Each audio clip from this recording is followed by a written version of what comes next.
Hi everyone, ഞാൻ Banerjee Bhaskaran from onward business consulting and training LLP. നമുക്കറിയാം, പരാജയപ്പെട്ടവരെല്ലാം പറയുന്ന പൊതുവായ ഒരു വാക്യമുണ്ട്, എനിക്കറിയാമായിരുന്നു ഇത് നടക്കില്ല എന്നൊക്കെ.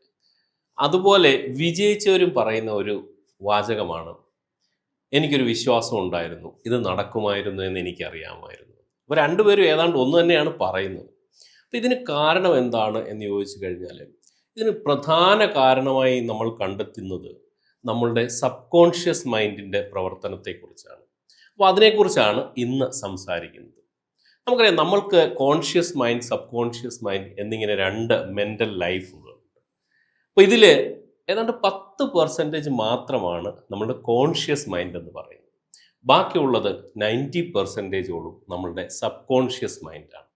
അപ്പോൾ എന്താണ് സബ് കോൺഷ്യസ് മൈൻഡ് നമുക്ക് വേണ്ടി ചെയ്തു തരുന്നത് എന്നൊക്കെ ചോദിച്ചു കഴിഞ്ഞാൽ, നമ്മൾ ശ്വാസം എടുക്കുന്നത്, അല്ലെങ്കിൽ നമ്മളുടെ ഇൻറ്റേർണൽ ഓർഗൻസ് വർക്ക് ചെയ്യുന്നത്, ഇതെല്ലാം നമ്മൾ പോലും അറിയാതെ സംഭവിച്ചു കൊണ്ടിരിക്കുന്ന കാര്യങ്ങളാണ്. ഇതെല്ലാം നമ്മൾക്ക് വേണ്ടി സഹായിക്കുന്നത് നമ്മളുടെ സബ് കോൺഷ്യസ് മൈൻഡാണ്.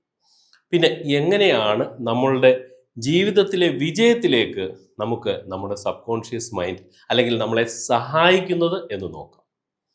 അപ്പോൾ കോൺഷ്യസ് മൈൻഡിൽ നമ്മൾ ചിന്തിക്കുന്ന കാര്യങ്ങൾ, ആ ആക്ഷൻ്റെ റിയാക്ഷനാണ് സബ് കോൺഷ്യസ് മൈൻഡ് അതിൻ്റെ റെസ്പോണ്ടായി പുറത്തേക്ക് തരുന്നത്.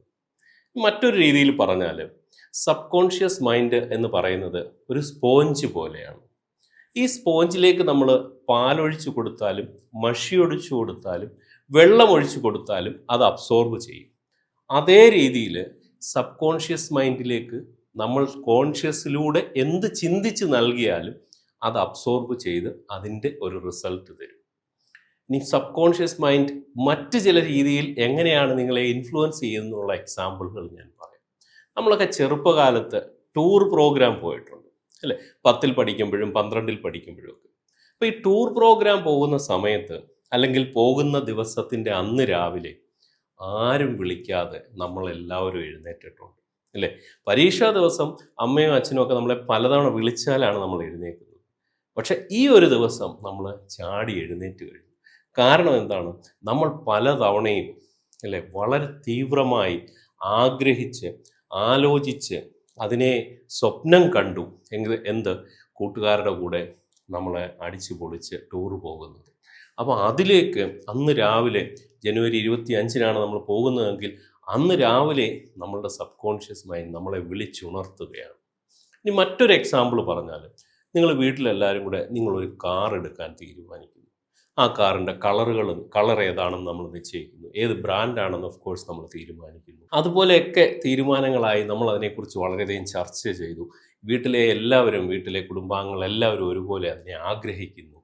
അങ്ങനെയൊക്കെ വന്നു കഴിഞ്ഞ് പിന്നീട് പിറ്റേ ദിവസം മുതൽ നിങ്ങൾ നിങ്ങളുടെ സിറ്റിയിലേക്ക് ഇറങ്ങുമ്പോൾ അതേ കാറ്, ഒരുപക്ഷെ അതേ കളറിലുള്ള ആ വാഹനം നമ്മളുടെ കണ്ണിലേക്ക് വന്നുപെടും, അല്ലേ? അത് കാറായിക്കോട്ടെ, ഇനി അതല്ല ഒരു ബൈക്ക് ആയിക്കോട്ടെ, ഏതായാലും നമ്മളുടെ കണ്ണിലേക്ക് വന്നുപെടും, അല്ലേ? അത് എങ്ങനെയാണ്? ഈ വാഹനങ്ങൾ ഇന്നലെയും മിനിഞ്ഞാന്നും കഴിഞ്ഞ ദിവസങ്ങളിലെല്ലാം ഈ നഗരത്തിലുണ്ടായിരുന്നു. പക്ഷെ നമ്മൾ ശ്രദ്ധിച്ചിട്ടില്ല, കണ്ടിട്ടില്ല.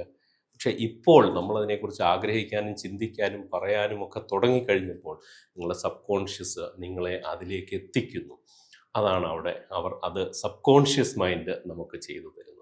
സബ് കോൺഷ്യസ് മൈൻഡിനെ നമുക്ക് എങ്ങനെ ട്യൂൺ ചെയ്യാമെന്ന് ചോദിച്ചു കഴിഞ്ഞാൽ, അതിന് പ്രധാനമായ 2 വഴികളാണ് പറയുന്നത്. ഒന്ന് അഫർമേഷൻ എന്നും മറ്റൊന്ന് വിഷ്വലൈസേഷൻ എന്നും പറയും. അഫർമേഷൻ എന്ന് പറഞ്ഞു കഴിഞ്ഞാൽ സ്ഥിരീകരണം, അതായത് നമ്മൾ അഫേം ചെയ്യുന്നു, നമുക്ക് വേണ്ടുന്ന കാര്യങ്ങൾ എന്താണ് എന്നുള്ളത് ചെയ്ത് നമ്മൾ ചിന്തിക്കുന്നു, നമ്മൾ അതിനെക്കുറിച്ച് ആലോചിക്കുന്നു. അതാണ് ഒന്നാമത്തെ കാര്യം. 2 വിഷ്വലൈസേഷൻ എന്ന് പറഞ്ഞാൽ നമ്മൾ അതിനെ സ്വപ്നം കാണുന്നു. APJ അബ്ദുൽ കലാം സാറ് പോലും പറഞ്ഞത് നിങ്ങൾ സ്വപ്നം കാണുക എന്നുള്ളതാണ്, ഉറങ്ങുമ്പോഴല്ല, ഉറങ്ങാതിരിക്കുമ്പോഴുള്ള സ്വപ്നങ്ങൾ. അപ്പോൾ ഇങ്ങനെ ഈ 2 കാര്യങ്ങളിലൂടെ നമുക്ക് സബ് കോൺഷ്യസ് മൈൻഡിലേക്ക് നമുക്ക് എത്തിച്ചേരാനായിട്ട് സാധിക്കും. അപ്പോൾ സബ് കോൺഷ്യസ് മൈൻഡിന് സയൻസുമുണ്ട്, ഇത് വെറുതെ നമ്മൾ പറയുന്നതല്ല. നമുക്കറിയാം, നമ്മളുടെ കോൺഷ്യസ് മൈൻഡ് അതിൻ്റെ സെൻറ്റർ എന്ന് പറയുന്നത് നമ്മളെ ബ്രെയിനാണ് എന്ന് നമുക്കറിയാം, അല്ലേ? നമ്മൾ കേൾക്കുന്നതും കാണുന്നതും ചിന്തിക്കുന്നതും ഒക്കെ. അതേ രീതിയിൽ സബ് കോൺഷ്യസ് മൈൻഡിൻ്റെ സെൻറ്റർ എന്ന് പറയുന്നത് സോളാർ പ്ലെക്സസ് എന്നാണ് പറയുന്നത്, ഇംഗ്ലീഷിൽ പറയുന്നത്. അപ്പോൾ ഈ കേട്ടുകൊണ്ടിരിക്കുന്ന ഓരോരുത്തർക്കും അല്ലെങ്കിൽ പറയുന്ന എനിക്കും എല്ലാവർക്കും ഉള്ള സംഭവമാണ് സബ് കോൺഷ്യസ് മൈൻഡ് എന്നുള്ളത്. അതിനെ യഥാർത്ഥ രീതിയിൽ നമ്മൾ യൂസ് ചെയ്ത് കഴിഞ്ഞാൽ നമുക്ക് ജീവിത വിജയങ്ങൾ ഉണ്ടാവുക തന്നെ ചെയ്യും. സബ് കോൺഷ്യസ് മൈൻഡിനെ കുറിച്ച് നിങ്ങൾക്ക് കൂടുതൽ അറിയാമെങ്കിൽ താഴെ കമൻറ്റ് ചെയ്യുക. കൂടുതൽ അറിയണമെങ്കിലും താഴെ കമൻറ്റ് ചെയ്യുക. നമുക്കൊരു ഡിസ്കഷൻ നടത്താം. Thank you so much. Banerjee Bhaskaran.